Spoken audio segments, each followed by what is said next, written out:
My name is Mary Sederquist. I'm the president of Willow Glen Neighborhood Association. I want to also acknowledge some other board members who are here this evening. Mitch Ehrlich here in the front is our treasurer. Hello, everybody. And in the back, we also have Jose Salcido and Trudy McCann. So thank you for being here to support the meeting this evening. I wanted to start off the evening recognizing some community members who have done amazing things. So, first of all, I want to recognize someone who has made one of our parks a really special place. I recently spent time running every single street in our neighborhood. I wanted to get to know the neighborhood and see what was going on. And one of my favorite places that I found is Kirk Park, and the whole north end of it has a beautiful pollinator garden. All these native plants, and there were just butterflies everywhere, and I was absolutely awed and wowed by it. So I would like to welcome up Kathy Kleinsteiber, if you'd come up, please.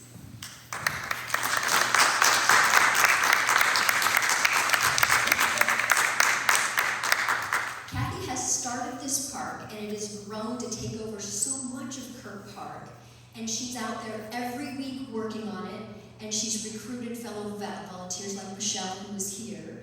And it's just become a wonderful community place. So, Kathy, we have a presentation for you, a little award that says you are appreciated for your outstanding stewardship of Kirk Park. So that's right.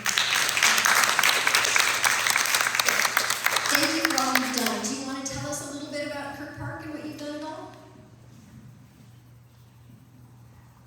Okay, so back in 2022, I had walked through Kirk Park. I had just read this book by Douglas Tallamy. I don't know if you've heard of him. It was called Nature's Best Hope, and it's talking about how you can actually help by creating pollinator gardens in your own yard or wherever. But I had already filled up my yard with native plants, and I was walking through Kirk Park, and it was just a big weedy mess. I said, oh my goodness, wouldn't this be a good place to put in some more pollinator plants?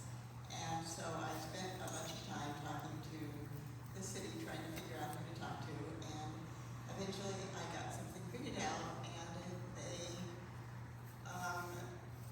for some reason, they let me go ahead with this project. I had no idea why. I had no idea. I don't know why I thought I could do this. And but all these people kept coming and helping. I just put this little sign up that said future home of the Kirk Park native plant pollinator garden, and people would come by and they'd help. And pretty soon we have a whole lot of plants. And so if you are ever in the neighborhood, stop by, take a look. Do you want to share what days you're out there working, or they can come help you? So typically we're there Wednesday and Saturday mornings from 9 to 11. Not every single week, but generally. Feel free to stop by. Where's Kirk? What streets is Kirk? It is in the southwest corner of Willow Glen neighborhood. So Kirk is one of the streets, is that correct? No, You go down already?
from Meridian all the way into Campbell and Los Gatos.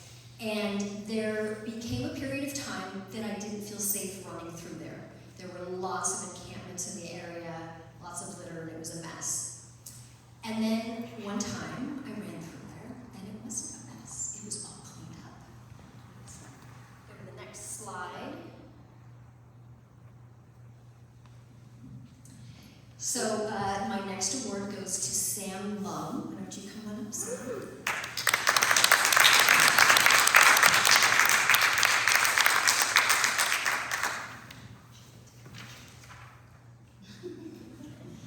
So Sam is the president of the Hamilton Place Neighborhood Association, which is just next door to us, right next to eBay. And do you have a little one now? Or not quite yet?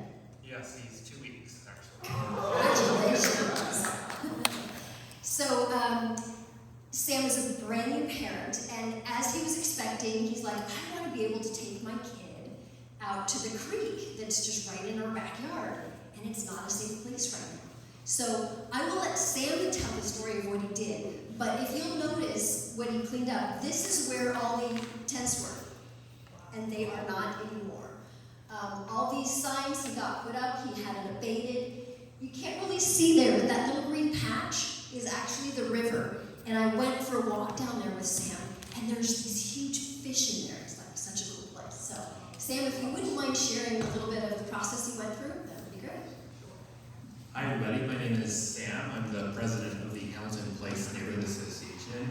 I actually formed this association because I came across the Willow Glen Neighborhood Association website, and I was inspired to create our own neighborhood association for local topics more specific to our neighborhood, specifically management of the Los Gatos Creek Trail.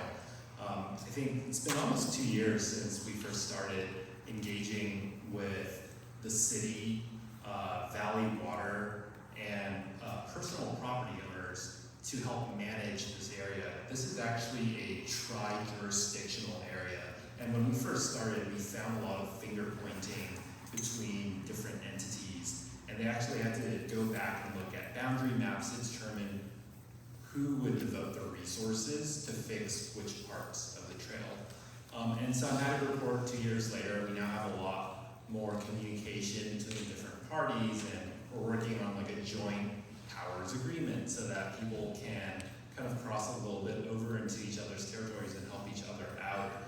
But it was a very long process. So in the bottom left corner, you'll see the Water Resource Protection Zone. That was an ordinance that our community lobbied and supported for about 12 months. And when that finally came through, certain parts of the Los Gatos Creek Trail are now part of this Water Resource Protection Zone. I think prior to that, the city was at risk of getting fined something like $50,000 a day for not managing their stormwater quality permit. And then we also got in front of Valley Water, who, to their credit, have been putting quite a lot of resources in coming out to that part of the trail every 2 weeks to maintain their piece of the property. And now more recently, with the help of District 6 Council Member's Office, we've been working with the Parks and Recreation to get the correct signs up that allow the San Jose Bike Patrol to come out here and enforce existing laws. And so that officer is coming out once every month to go through the Los Gatos Creek Trail and hand out citations as he deems appropriate. So it's an ongoing process, but it's definitely increased in safety in a very significant way.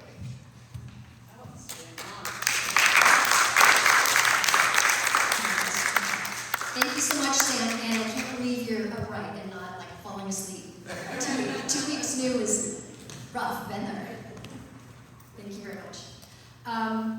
Okay, next up we will do Victor, and he's a representative of Susan Ellenberg's office in the county, so he'll give you a quick little update of what's going on in the county. I'll put your slide. Thank you very much. Hello everybody, my name is Victor Santiago, and I'm the Community Relations Aide for Supervisor Ellenberg. So, what's happening at the county? I'm here to update you all on District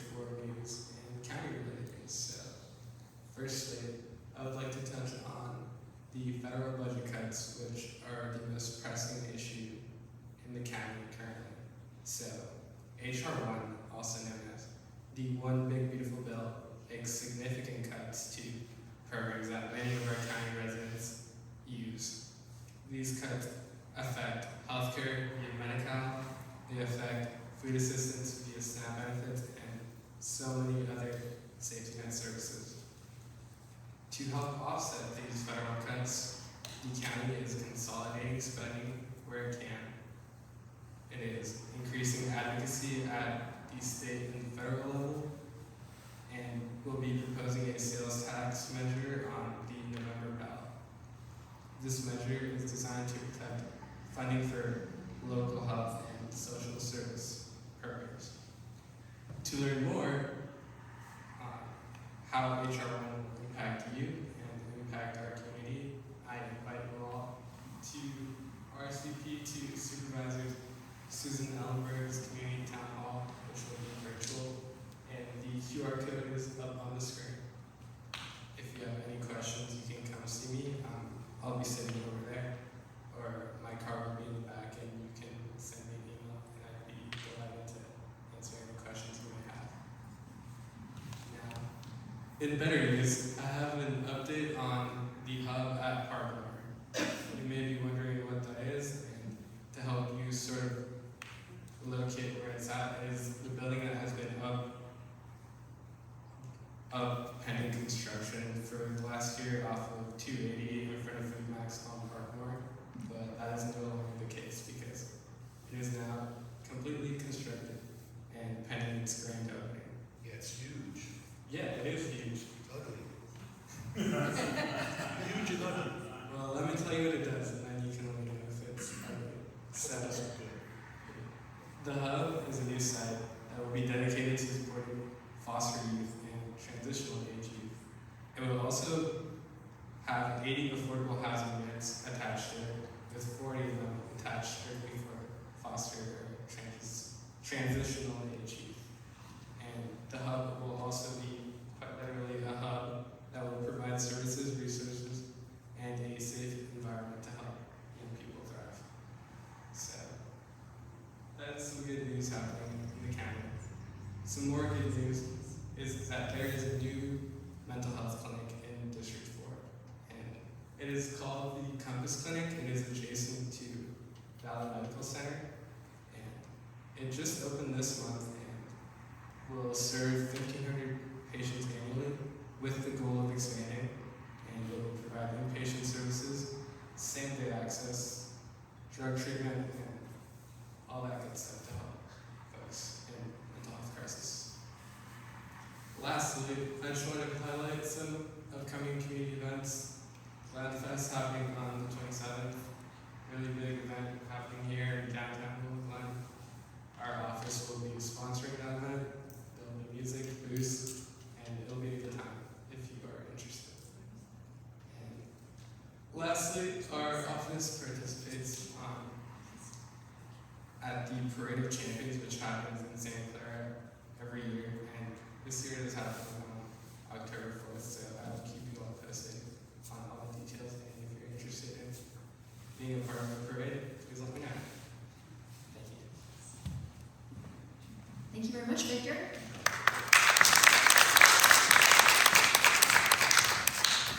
Next up, we have Jessica Hellman from District 6 Councilmember Mulcahy's office to give us some updates with the city. Thank you, Marin. Hi, everyone.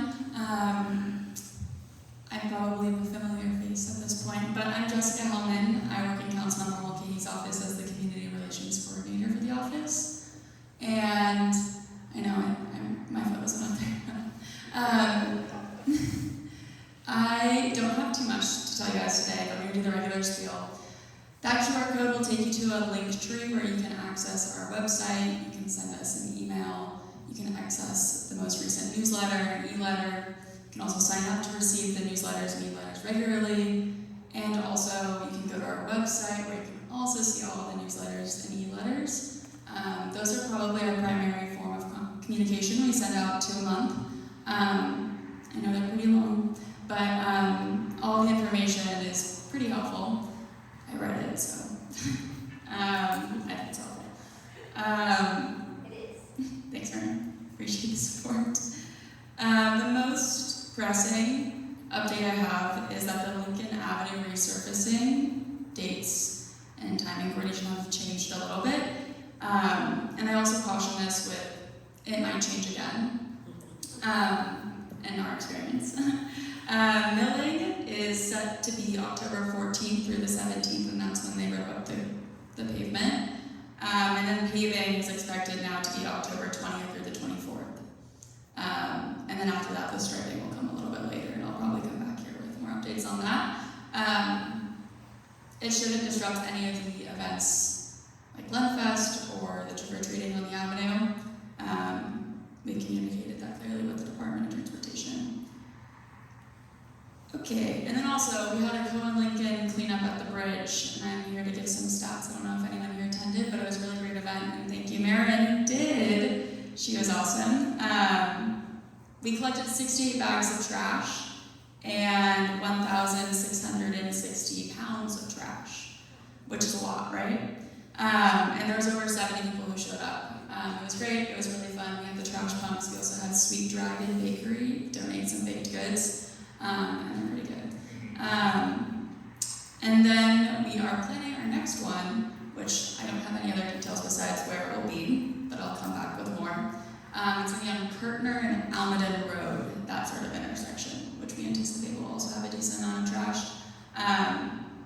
I'll be sure to communicate with Marin and everyone, so if you want to join, you can.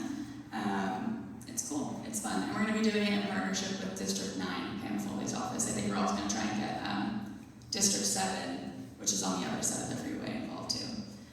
Okay, and then Digakai was last Sunday. If you guys have any positive or negative comments to share, PRNS asked for me to gather those. And yeah, I think that's all I have for today. So if anyone has any questions or comments, yeah, feel free to ask. I think that's great. I love the new guy. I think it's a really cool thing. Cool, me too. It's Well, fun. and I think it's really cool that you get to explore their neighborhoods and people are young and old. I thought it was really neat. You get to explore the area in a different way. I had a concern about Halloween. I live on a very busy street during the holidays. And over the years, and I've lived in the same house for 42 years, so I've seen a lot of changes. Halloween and Christmas are so popular, and it's really, it's great. It just shows how spirited everybody is, and everybody loves the holidays. But our street, our kind of neighborhood, not just my street, it's crazy. It's also unsafe because we no longer wait for the trick-or-treaters to come to the door. There's just like too many. There's like thousands. I had videos of it, and people can't believe it. It's just like, it's beyond the promenade. It's like a Mardi Gras. And the parking, of course, you can't get in and out of your house, which is fine because you can plan ahead. But the crowds are unmanageable, meaning they quite often don't have room on the sidewalk, so they just pour onto your landscape. And I'm kind of amazed at what's going on. I don't have one. And so that gets wrecked around Halloween. And then Christmas also, I was just wondering if there's any plan to try to alleviate that by maybe making the street that night like one way only and no left turn or something, because it becomes a huge bottleneck. Yeah, no, that's a completely valid concern. I grew up on Newport Avenue, which would get a ton of people, and I can't even imagine how there anymore. But I can't imagine how it is now. Where are you specifically? Glen Erie. Okay, yeah. I will take that back to the office and see what conversations we can have to see what can be done, because that is a very valid concern. Christmas is crazy too, with the reindeer, I love it too. What a great idea, Yeah. 5 or 6 neighbors participating in that. Everybody loves it, I love it, Yeah. but I don't love the traffic. Yeah, I know that the fire station number 6, they'll be handing out like glow sticks for bracelets so that kids can be seen better, but I don't know if that's sufficient for the safety concerns that you're bringing up, but those are very valid, and I will take them back because they're shady. Yeah. So sort of plan. I have a question about the Carter Allen cleanup. Is there going to be any cleanup happening in the creek? It's a good question. And if not, can we coordinate maybe with South Bay Blue Creeks or something to get cleanup there? I've been trying to get that area cleaned up for a year. Okay. And most of the volunteer organizations, you can't go down there without supervision because the access is tough. But neighbors in the streets adjacent to there have been complaining about the graffiti and the trash Right. for Yeah. a year now. Yeah. I know that to go into the creeks, you need to have a specific permit. I know that SB Clean Creeks Coalition, they do have that permit, but I know that there's like a time range in which they can no longer go into the creeks. But that is a good question. I don't know the answer now, but I'll yeah. Yeah, that would be great. I will be there helping. Okay. That. And knowing council member, that's probably something I'll want to do. Awesome. Sam. On October 20th, there's a coastal creek cleanup that Valley Water is coordinating. So I'll give you the contact afterwards, and then they'll set up a site and give you all the equipment, so we can connect afterwards. Right, and I've actually connected with them. We were going to do a Willow Glen cleanup on the 20th of September. Turns out I have to see my son in college there, so we're not. But they said that area I could not do because I couldn't bring in volunteers who weren't qualified or whatever. So, yes, it's a great connection, so thanks. And then let me know when your cleanup is. Is that going to be Los Gatos Street near you? Yeah, we're doing everything from Meridian to Bascom this time, but we don't have 10 volunteers so far, so I need 30 more. Feel free to, you have my email, right? So Yeah, I'll send send that to me because we have a growing list of volunteers. Okay, great. Sign up to our list. Yeah, I'll promote it as well. Thanks. Anything else? No. And then if you have any further questions, that email address, we go through everything. We get a lot of emails, but we really do try to like give you guys quality answers and like thoroughly investigate things. So, yeah. I appreciate your office has been super responsive with anything I brought to them, so thank you for all the work you did.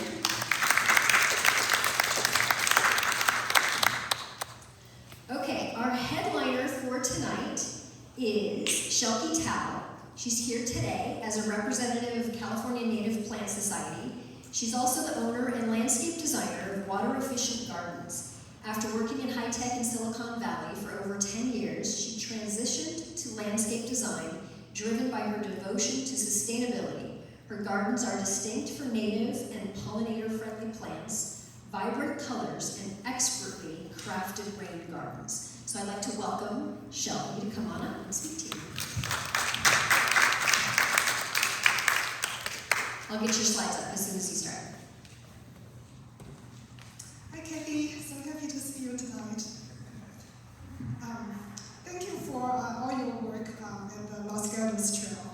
That's the trail I trained my marathon. I'm a runner. 10 years ago, I first run there and got my first marathon. And 10 years later, I still go there to do my training. I just finished my 21st marathon. Thank you so much for the work of people like you that keep the trail clean. For runners like us, we really thank you.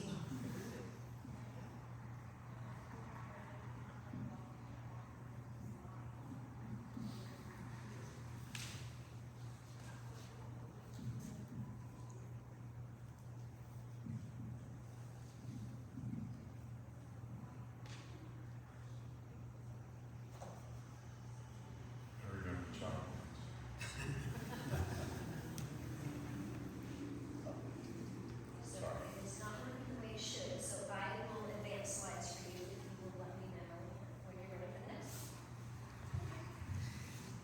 So today I'm going to talk about native plants and native gardens. So lucky to have Kathy here. She's really the expert. If you want to know anything about native plants, just go to Glen Garden. You can see all the plants you need to see. And definitely go to her during the Going Native Garden Tour, that will be next April. Definitely go to her garden. That's one of the most beautiful. If you really all you, I definitely want to be. You will see so many plants blooming, all the bees, birds,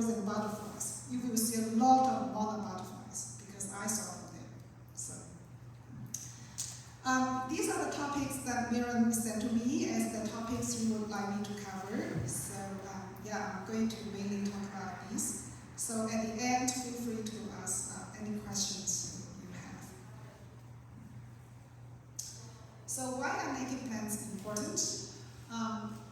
Because they are one of the most effective ways to restore the habitat and preserve our biodiversity and save water. If you look to achieve both goals, to have a native garden or native plants, that's one of the most effective ways out there. That seems to, if you want to achieve both, there does not seem to be any other means that's more effective than this. Next. Our current situation for biodiversity actually is very dire.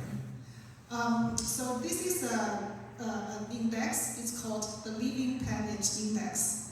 So it looks at 32,000 populations of over 5,000 animal species across the globe.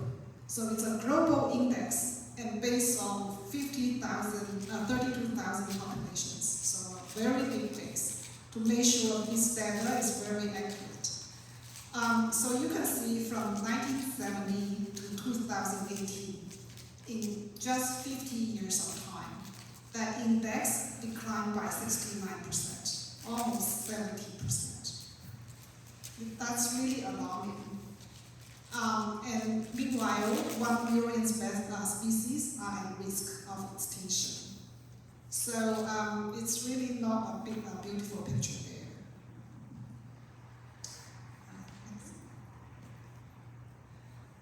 In California, we have some good news and some bad news. Good news is that we, at the state, we have the most native plant species in the nation. We have some 6,500 native plant species. That's more than any other state. And we also is home to 40% of the North America's native bee population. That's all in one state, California here. That's all the good news.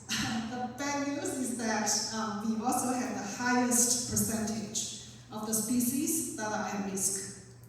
So if you look at this map, right, the dark black color means 100%. That means how much the native species are preserved. So the darker it is, the safer they are. Now, the yellower or lighter it is, the more at risk they are. So if you look at California, the whole central region, that's already orange or even yellow. That means that that over there, the biodiversity has been depleted and the ecosystem could be at risk of collapse. So we have a very abundant native plant species, but on the other hand, they are all under very serious risk. So that's the picture we face in California. Next. So this is our look at one species, right? Which species is under such risk? This is one example, the monarch butterfly. Actually, it's a small video. If you can see the small arrow under the photo, yes, you can play that.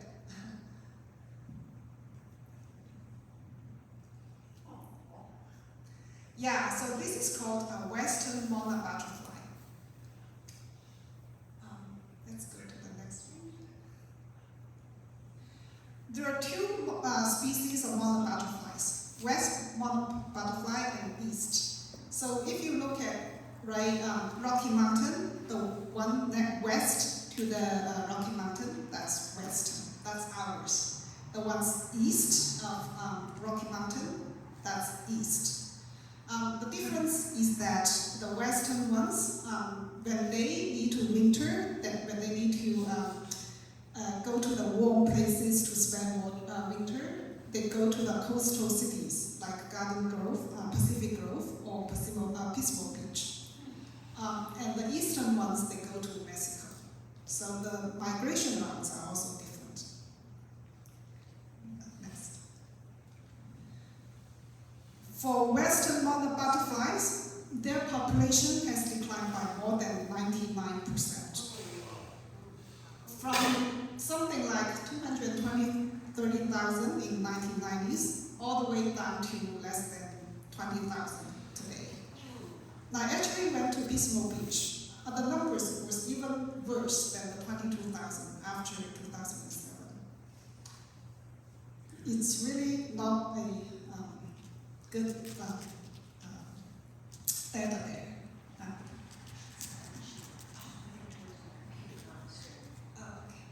Point to this way. Oh, I see. Okay. Sounds good. Big one. Oh, okay. Cool. So these are the two monarch grove sanctuaries very close to us. So if you have a chance, I highly recommend it. Just go between November to February. You might see some nice monarch butterflies like the ones here shown here. The Pacific Grove is just a 2-hour drive from here. Pismo Beach a little bit further down. So you can see, right? That's what how it was like. Clouds of monarchs used to be so thick,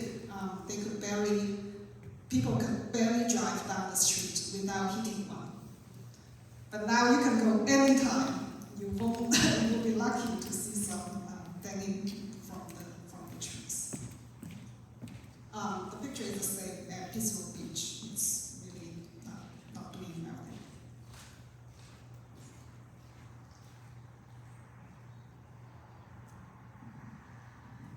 Well, this is by U.S. Fish and Wildlife Service. By 2080, the probability of extinction for western monarchs is greater than 95%.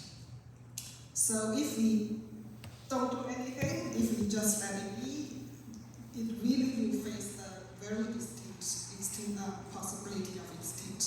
So that means in our generation, or just next generation, the kids will not be able to see a live monarch butterfly. So that's how bad it can be.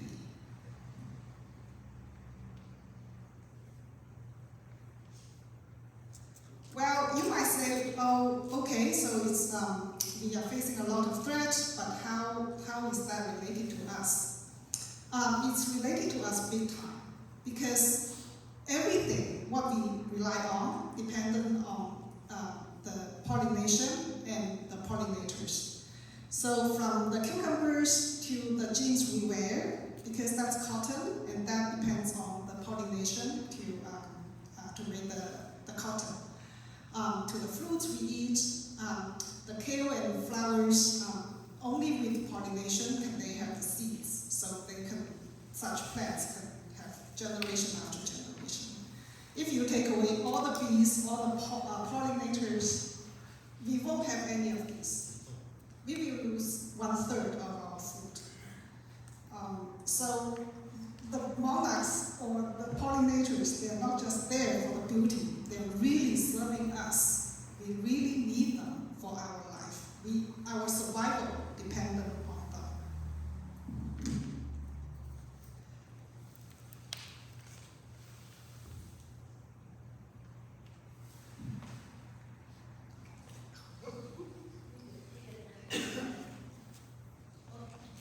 So you can see that, right?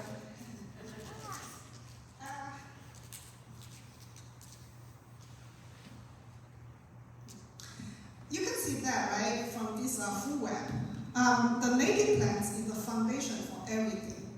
And you can see the butterfly right in the middle. So after they get the food, right, from the native plants, then they become the food for the higher level wildlife.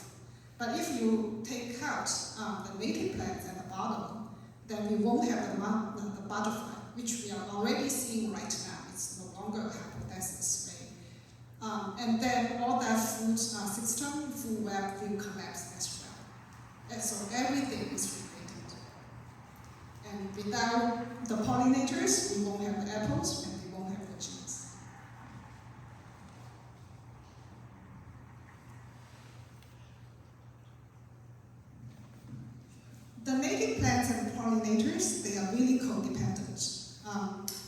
plants, they're evolved with California's climate, soil, and wildlife. So they can do very well with our kind of climate, where you receive all the rainfalls in winter and spring, but no rainfall in summer.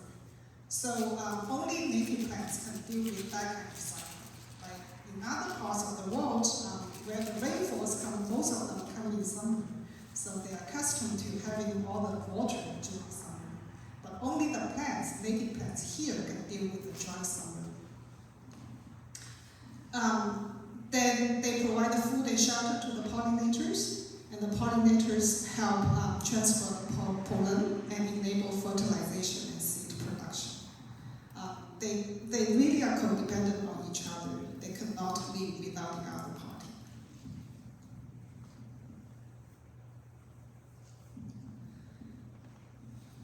A coastline oak, a native tree, it can support up to more than 270 different species of insects.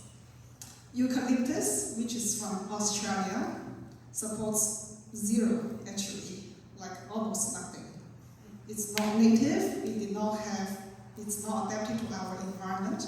Its contribution to our ecosystem is close to zero. So when we have a space to plant a tree, which tree should we plant?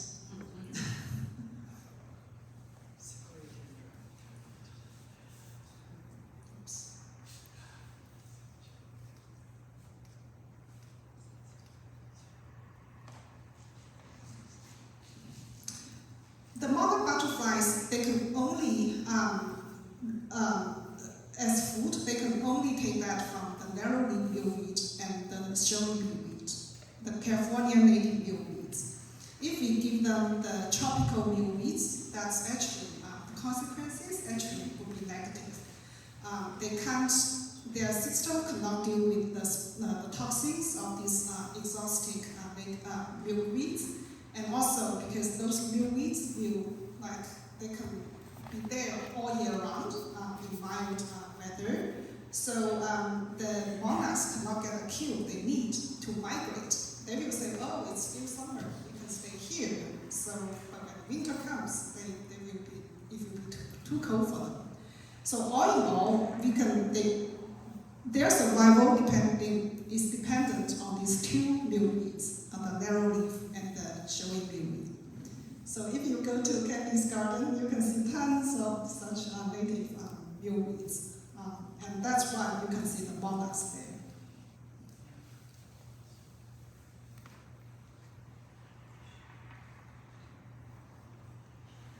Manually, would that be easier for you? Or yeah? So here there's a click button. So this is, we talk a lot about the butterfly. So this is the native bee and native lilac beamer. So it's the same thing. The bees also heavily prefer native plants.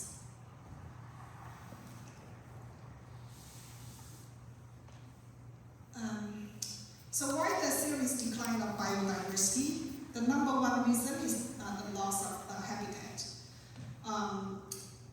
With the development of the cities, with expansion, so much habitat has been lost. Fragmentation and monoculture farming. When you looked around, what do you see, right? You see so many lawns. When the lawns come in, what do we lose? We lose all the milkweeds and all these plants that the wildlife depend on. Look at the numbers of of how many lawns we have and how much water we spend on it and how much money we spend on the maintenance.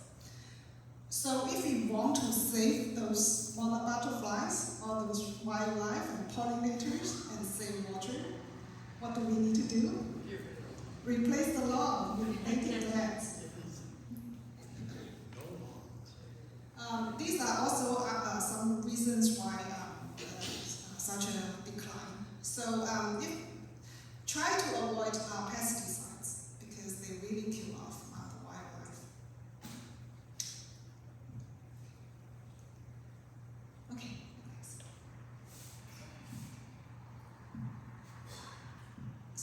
which plant attract bees and birds? There's so many. I just gave some examples here. California lilac. Anyone, you can't go wrong with a lilac. They are so good and very beautiful too. Manzanita, that's another one. You can't go wrong with that. Just put anyone there. Sages, buckwheat, many of them. Bees, our poppies, the fuchsia, the hummingbirds. Hummingbirds love the fuchsias. Anytime, right, you put the fuchsia there, they will come. And yarrow. For birds, they love toyon, the berries. They like those berries. Western rabbit, elderberry, and coffeeberry. All the berries, those berries, that's what they like. Which plants are drought tolerant? All the plants we talk about, they are all drought tolerant. They are all low water native plants. So this is a list.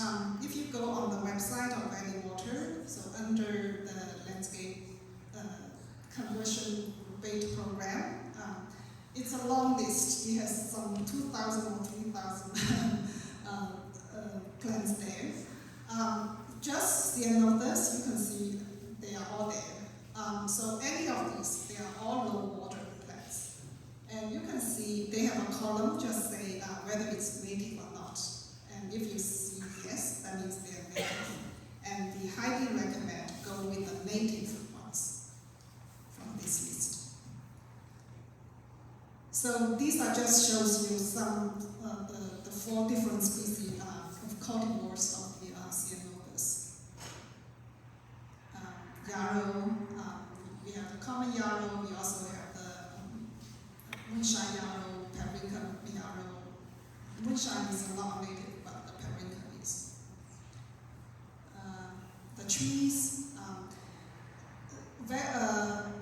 Valley oak, that's really our native tree, Northern California native. So it really supports that 300 different types of insects. To the extent possible, let's plant more oak trees. The grasses, deer grass, right? That's our grass.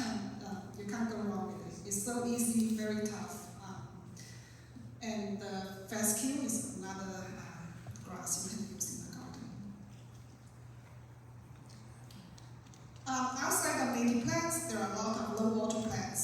Succulents, yes, they are low water plants. Use them. If you like them, definitely mix that with the native plants and use them. We have rosemary, Mexican bush sage. These are all good drought-tolerant plants. Fruit trees, they are also low water, or at least very water. Think they are low water enough to be included on the list. So yeah, if you want to have fruits in your yard, by all means. Apricots, plums, peaches, they all can fit. You have to be able to want to use them after they grow, too. So many people have apricots and they just hit the ground and then they just rake them up and throw them away. It's just... Neighbors go through and pick them up too. I walked a box of apples today and grabbed a couple on the way over. Some people put baskets out and say, "Oh, Sometimes they get off my property, but they don't want you to get on. They're afraid to fall or sewer or... But you can pick them and you can put them out with a nose. Yeah, you can do that. I have a monarch question, because I know that there's a butterfly that looks like a monarch, but it tastes okay, and the monarchs don't taste good. So how do you tell the difference between a monarch and a non-monarch? I know the animals, once they eat a monarch, they never eat another one, because they know they don't taste good. But, It looks like a moth, right? what's that? It's like a moth, it looks like a monarch. Is it a moth that I don't looks like a monarch? You're the I don't know, expert. But I know there's a butterfly that looks very much like a monarch. What's the difference between the orange ones and the yellow ones? There's yellow, is that a monarch too? Yellow is not. That's not a monarch? Yeah. How about we let her finish her presentation? Yeah,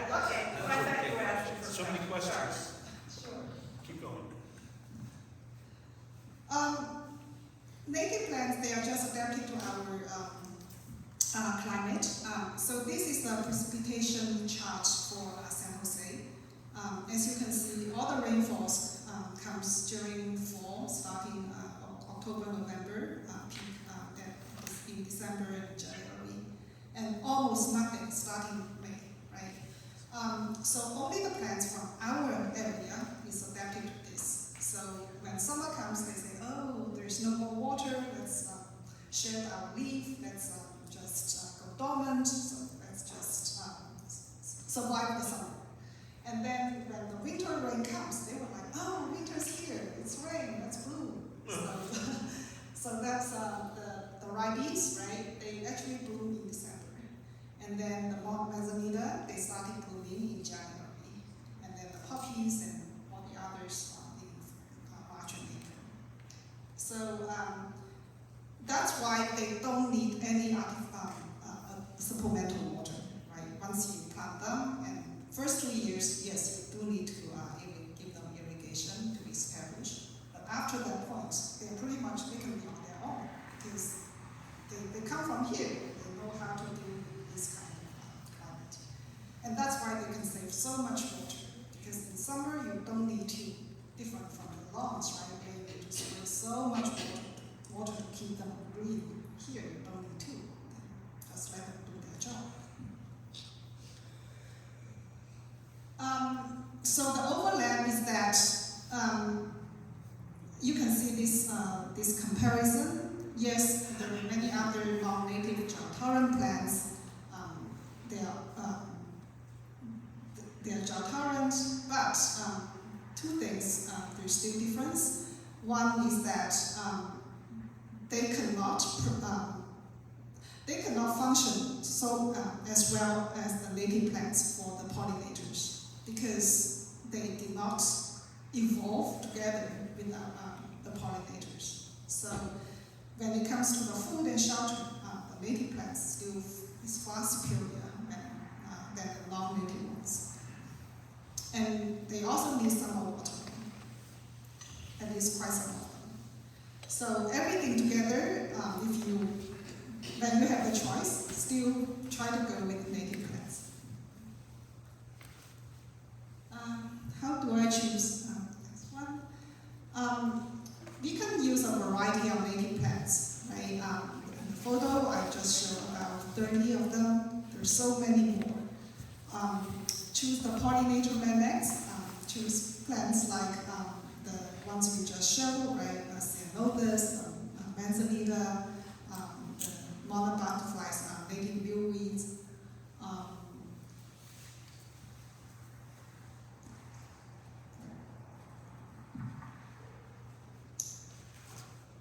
A very good website is calscape.org, if you have not known it before. So it has all these native plants, and you can do a search based on all these criteria, like sun exposure, whether it's full sun or part sun, what kind of flower color, whether it's orange or yellow or red, and for water use, whether it's very low or low, or just which kind of pollinators you want it to attract. You can just select, it's all just these boxes. Let's go to the next one.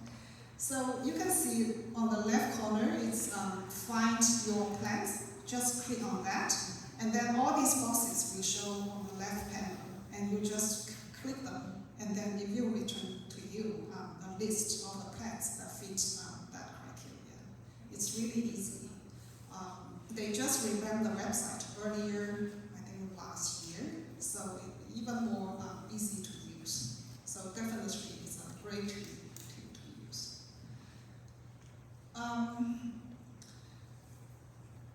Some steps to start a native garden. If you want to find out how much water you can save, so on my website, the next page, I have this kind of like tool. You just put in some information like the square footage of your yard and the number of days for your water cycle.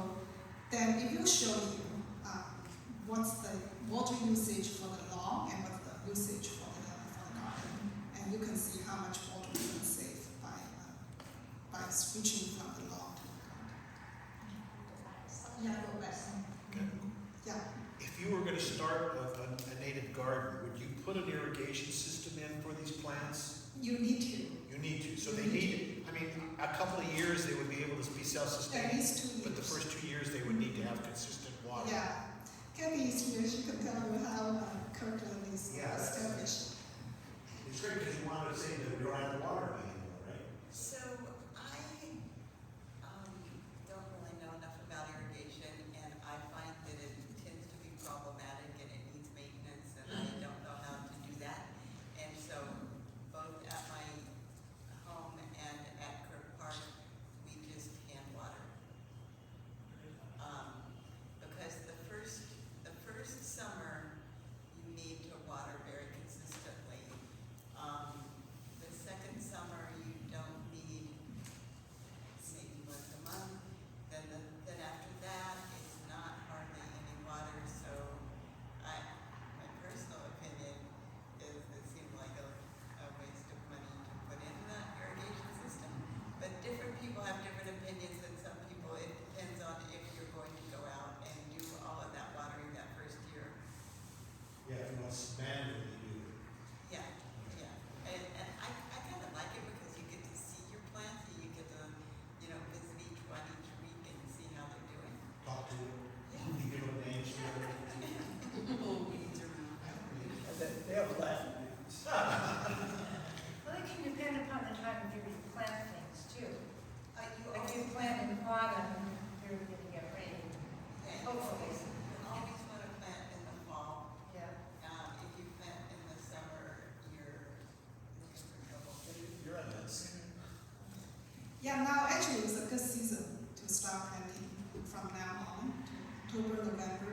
It's all good seasons. I would say we still if you're like Kathy, that's great. That you can make sure, right, to really water the plants, and in the first 3 months you pretty much need to water them almost every day, especially in this kind of weather. If you can do that, that's most wonderful, and you don't need to have the system. But most people can't, so then maybe you just put in a drip irrigation and have the controller, the smart controller, where you just program it and then it will do it for you automatically.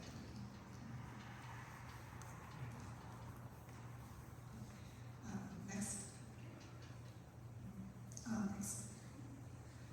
So some of these nurseries, you can find some native plants. I heard Palo Alto, there's this lady, I don't know her name. They say she's very good with native plants and she's very knowledgeable. If you have any questions, just go and ask her and she can give you all the answers. I haven't met her myself, but that's what other people said. What Kelly just said, Linda Vista, that's also a good one. It's just that I also bought plants from him before.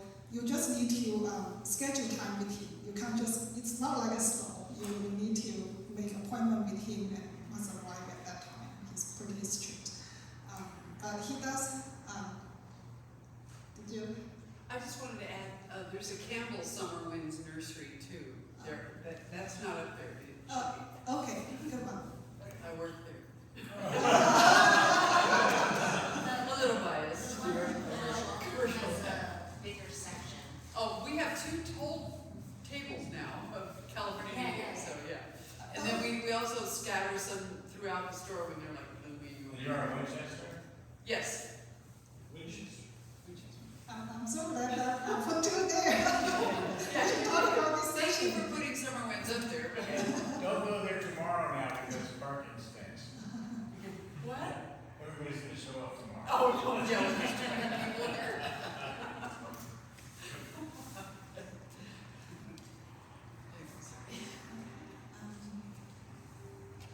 Next.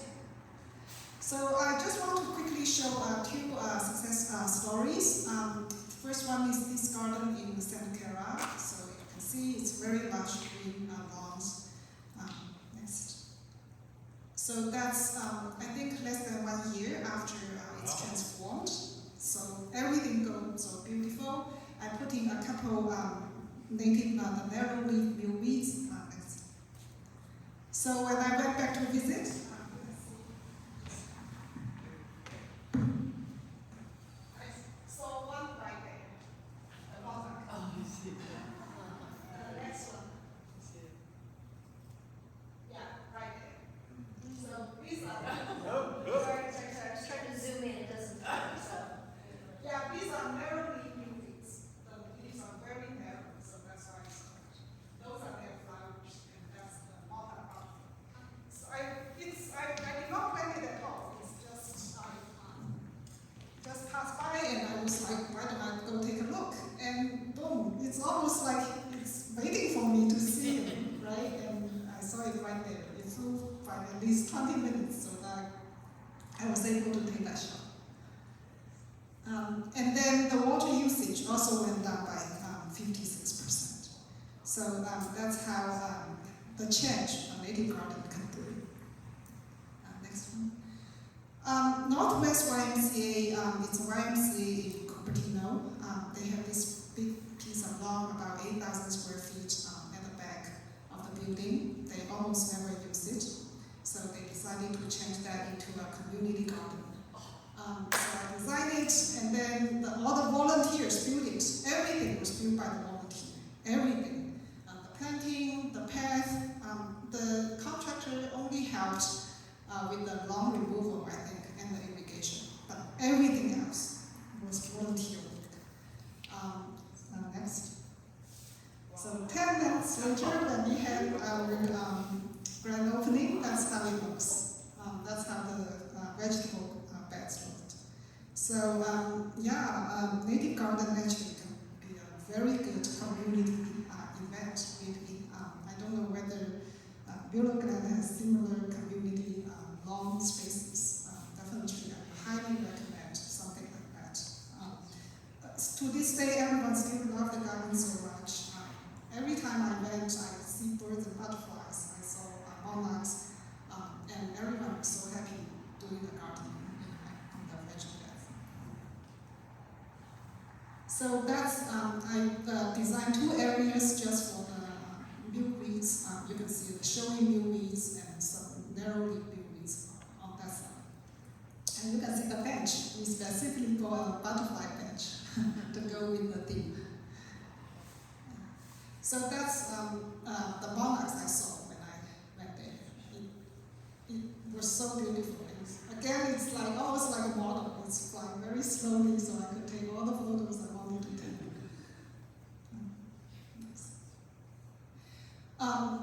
These are all the photos that the people took from the garden. So many, I cannot put them enough. Rough estimate, we saw at least about 20 different kinds of pollinators. One thing to know, if you are a resident of HOA, this is a new regulation from the state. So starting January 1st, 2029, if the common area is long and is non-functional turf, meaning there's no kids using it to play soccer, it's just there for decoration, no functional use. Then starting 2029, it could not be watered with the city water. Yeah, and the water companies say they will enforce it. They will fine after this date if they catch the lawns are still watered. If the non-functional turf is still watered after this date, they will really fine. So better change that now to be compliant. So that's for HOA. Also institutional properties like churches, schools, YMCAs. If the turf is not functional, then they should also be changed before, actually 2028. This is a little bit outdated. For these others, it's 2028. So it's no longer, you can no longer say, I don't have the time, I don't want to do it. You must do it because it's a law now. Good news, the rebates are still available. It's $2 per square feet For a single family house, limit is $3,000. For multiple multi-family properties, it's $100,000. Yes, it's available. No, don't worry. Just go ahead and do your project. Rain garden, dance garden, I designed a lot. It's connected to your downspout. When it rains, that rainwater will flow into the garden and provide water to the plants in the garden. It's a very good way to capture and reuse the rainwater. So for every rain garden in the that's designed and built, you also receive extra $300.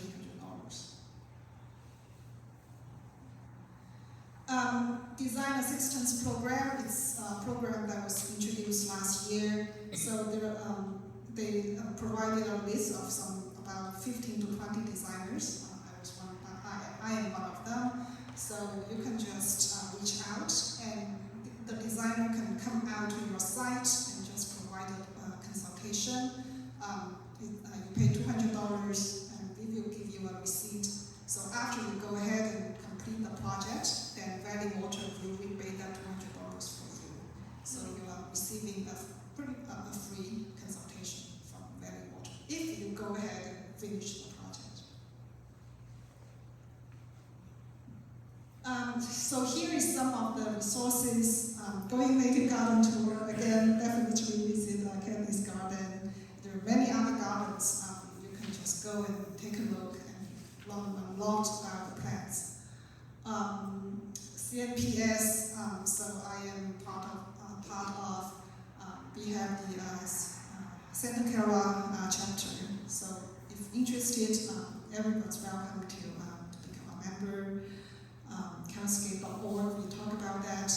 Local nurseries, there we go, we have someone right here. So that's some of the places you can learn about native plants. So that's my contact information. Feel free to contact me if you have any questions about native plants, native gardens. We're happy to answer.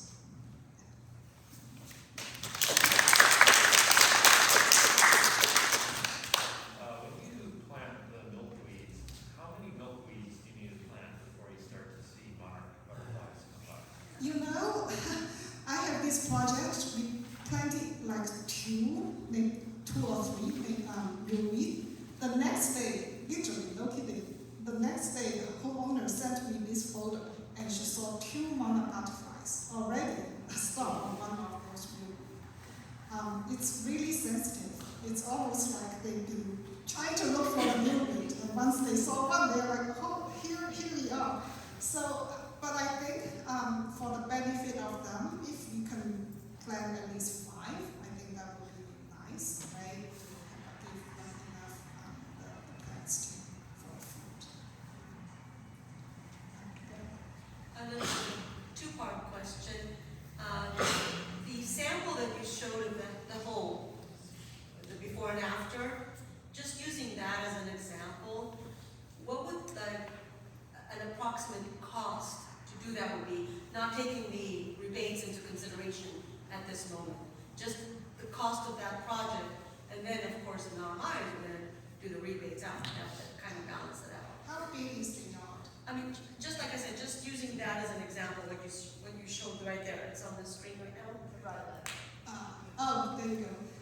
I mean, just I don't need an exact, a rough estimate of kind of a cost that would be involved in converting that lawn to that yard. I would say approximately 6 to 9K, about everything altogether. And so 3,000 off, and that would be the rebate, more or less.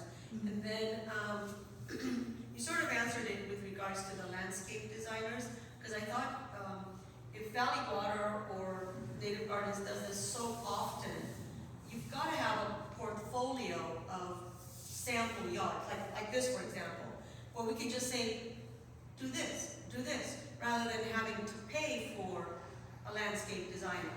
You know, kind of like what they do with the ADUs now, where they have prefab ADUs and you can use those permits, right? I mean, those plans, you don't have to pay for an architect anymore. I was thinking, if you offer that kind of a program where it's a preset designs where you can pick from versus having a landscaper come in. I mean, it's great that you rebate the cost of the landscaper, but if you didn't, then the question is why not have a portfolio? I think the new Skelkie website, they did have some templates, I would say. Okay. You can check it out. Although it's not very, I would say, relatively straightforward, but they are good templates. You can take them. Is it like, for example, like, say you're designing the kitchen in your home and there's a website where you can put in different cabinets and to see what it might look like? So can you do that where you have a picture of your lawn and you can add different things on there just to get an idea what it might look like? No, those are just fixed like templates. Okay. Not to promote business or whatever. So for me, yes, we can do that because we use AI and we use the photo of your yard. We can show you how the garden will look like. But yeah, it's not something like that. So is that the design landscaper that's the $200 that gets offset? For us, no, that's not included in the 200. Yeah. What do you get with the $200? It's a site visit and consultation. But what does that mean? So for me, when I do it, usually it's some high-level ideas. For example, if I can see a downspout, I will suggest you to have a rain garden in the middle. And if it's a big enough space, I will suggest to recommend some trees at a certain location. And then I also would recommend like a couple of native plants to have a basic layout for the. Would you do like a diagram, a sketch diagram, or? Yeah, I can do a very rough diagram. Yeah. Okay. But not the, it's a very simplified one, not the fully developed one, but yes, I do that. And then how long did that take from start to finish? Like how, is that just a month or? Yeah, a month. So the time, if the design, usually I can finish in about 2 weeks, 2 to 3 weeks. And the actual installation, less than 1 week. So the actual design and installation just 1 month. But the thing is that because these are all rebate projects, so you need to submit the application, they will approve it, and then they give you the permission to install, and then do the installation. Okay. So everything all together, and after you submit the photos, then it's another 8 weeks about for you to receive the check. So yeah, I would say everything from the point you start to the point you receive the check, I would say about 3 to 4 months. But the project can be completed though, right? That's just Yes. waiting on the time. Yes, the project I would say can be completed for most within 2 months. Okay. Most projects. Okay, thank you.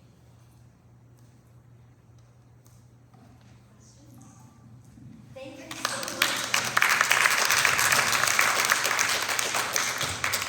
That was fabulous. Thank you so much. I'm going to put my last slide here. Just want to remind you of our next events coming up.